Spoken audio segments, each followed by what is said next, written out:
Assalamualaikum, jumpa lagi di channel saya. Semoga sahabat-sahabat diberikan kesehatan oleh Allah Subhanahu wa Ta'ala. Sebelum nonton, jangan lupa like, subscribe, dan aktifkan loncengnya, supaya channel ini semakin berkembang, dan saya semakin semangat bikin konten tentang kehidupan nyata yang ada di dunia ini. Kisah mistis rumah makan pesugihan bangkrut seketika setelah naik haji.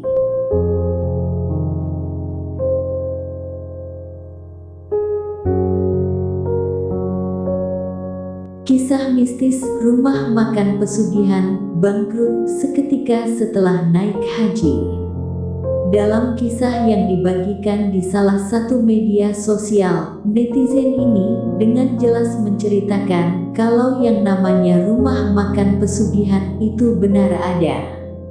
Pesugihan di sini maksudnya ialah sang pemilik rumah makan membuat perjanjian dengan makhluk astral untuk melariskan usahanya. Tapi ketika Anda bersekutu dengan setan atau iblis, maka ada karma yang harus ditanggung, dan itu adalah nyawa manusia. Tidak peduli keluarga atau anak sendiri. Begitulah perjanjiannya. So, bagaimana kisah rumah makan pesugihan itu, dan apakah ada ciri-cirinya? Menurut penuturan akun sosial _Kotingslalala1, rumah makan itu berada di kota T. Lokasinya pun tak jauh dari rumahnya, dan sang pemilik usaha adalah tetangganya sendiri. Dalam penuturannya, rumah makan ini sangat ramai. Hal itu bisa diketahui dari perharinya bisa menghabiskan 4 kuintal beras. Selain itu, pengunjung yang datang pun bisa sangat ramai, bahkan antri panjang. Padahal awalnya, rumah makan itu biasa saja, malah terkesan sepi pengunjung. Dalam sehari paling hanya 1 atau 2 orang saja yang datang. Selain itu, rumah makan itu juga sangat khas pedesaan, lantai tanah dan dindingnya terbuat dari bambu. Netizen ini pun menjelaskan rumahnya pun tidak luput dari sasaran. Hal itu dia rasakan karena terasa hawa negatif di dalam rumahnya. Tapi, syukurnya dia mengaku tidak terjadi apa-apa di dalam rumahnya. Singkat cerita, si pemilik rumah makan pertama pada 2010 menunaikan haji. Si pemilik usaha berniat untuk tobat. Namun, apa yang terjadi setelah kepulangannya kembali ke tanah air?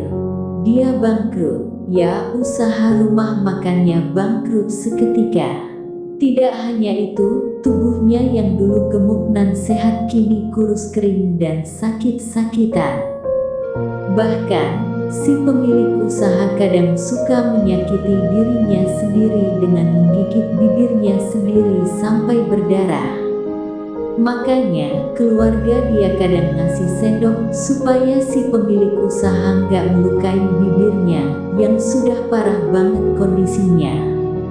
Selain itu, kalau sakitnya lagi kambuh, matanya melotot terus dan serem banget tuturnya. Menurutnya, sang pemilik usaha sering keluar masuk rumah sakit dan itu terus terjadi sampai sekarang. Tapi, semua itu adalah karma yang memang harus ditanggung sang pemilik usaha. Perbuatannya bersekutu dengan iblis harus dipertanggungjawabkan, dan pada akhirnya dia sendiri yang jadi tumbal iblis tersebut. Kita ambil hikmahnya dari kisah ini. Janganlah sekalipun kita bersekutu dengan iblis, karena itu perbuatan syirik, dan tidak diampuni dosanya sama Allah Subhanahu wa Ta'ala.